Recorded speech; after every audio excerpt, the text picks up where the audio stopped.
More than 150 approved adoptive parents are waiting in Jamaica, yet only a small number of wards of the state are adopted each year.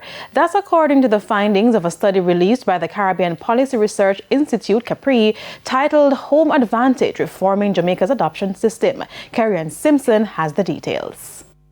Jamaica has roughly 45,000 children in state care, 2,000 of which are in childcare facilities. According to a new study by the Caribbean Policy Research Institute, only 10 to 20 wards of the state are adopted in non-kin families, while 100 to 150 approved adopters remain waiting yearly. But why is the adoption rate so low? Ali Marber led the research. Research found that there are many structural barriers that shaped adoption outcomes, with the core barriers surrounding the issues of outdated legislation, an ambiguous governance framework coupled with weak oversight, as well as chronic administrative undercapacity, with these forces working together to slow and block adoption.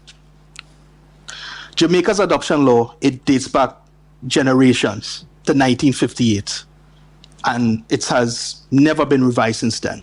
He was quick to point out that Jamaica's adoption law was based on the United Kingdom's Adoption Act of 1958, which itself has undergone 3 subsequent revisions. Mr. Marber also pointed to the Child Care and Protection Act, which was passed in 2004 but does not reference adoption. So we have 2 laws operating in parallel but without any sort of alignment in terms of content. And this results in a situation that creates a number of contradictions around legal definitions. What is in the best interests of the child? That's still not clearly defined.